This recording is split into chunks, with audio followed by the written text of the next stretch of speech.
વાયોર વિસ્તારના લોકોની એવી માંગ છે કે અમારી સમસ્યાનું સમાધાન ક્યારે થશે। અબડાસા તાલુકાના ગરડા વિસ્તારના મુખ્ય મથકમાં એવા વાયોર ગામે પ્રાથમિક આરોગ્ય કેન્દ્રમાં આજુબાજુના 25 થી 30 ગામના લોકો દવાખાને આવતા હોય છે, પરંતુ ડોક્ટર અવારનવાર ગેરહાજર હોય છે।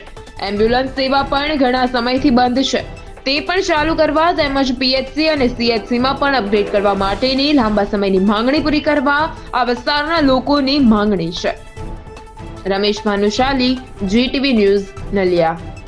અત્યારે અમે અહીંયા અબડાસા તાલુકાના ગરડા વિસ્તારના મુખ્ય મથક એવા વાયોર ગામે પ્રાથમિક આરોગ્ય કેન્દ્રમાં આજે સરપંચશ્રી અને અમે બધા અહીંયા મુલાકાત લીધી, ત્યારે ખરેખર આજુબાજુના 25 થી 30 ગામડાઓ અહીંયા દવાખાને આવતા હોય છે। ત્યારે મુખ્ય તો જ્યારે અહીંયાના ડૉક્ટર સાહેબ છે એ ઘણીવાર હાજર હોતા નથી, અથવા તો ઇન્ચાર્જમાં અહીંયા બીજા ડૉક્ટર આવતા હોય છે અને નલિયાની ડ્યુટી છે કે જખુમાં ડ્યુટી ગયા છે, એવી રીતે ઘણા પેશન્ટો અહીંયા આવીને ધક્કા ખાતા હોય છે। ખરેખર આ વાયોર ગામની ઘણા વર્ષોની એક માંગણી છે કે આ પીએચસીને સીએચસીમાં અપગ્રેડ કરવા માટે વર્ષો જૂની માંગણી છે, એનો પણ એકચ્યુઅલી કોઈ અમલ કરવામાં આવ્યો નથી।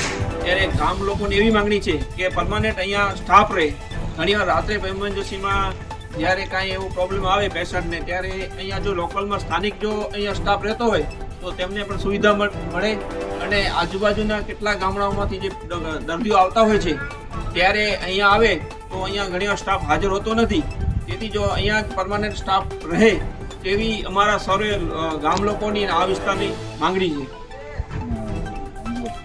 અને બીજું, આપણે અહીંયા નાણાં પંચે નવી એમ્બ્યુલન્સ પર ફાળવી છે, પણ ડીઝલનો સ્ટોક નથી અથવા તો ટાયરો નથી ગાડીમાં, એવા કેન પ્રકારના કારણો આપીને એમ્બ્યુલન્સને 4 મહિનાથી અહીંયા એમને દૂર ખાતી અને આપણે સફેદ હાથીની જેમ આ એમ્બ્યુલન્સ પડી રહી છે।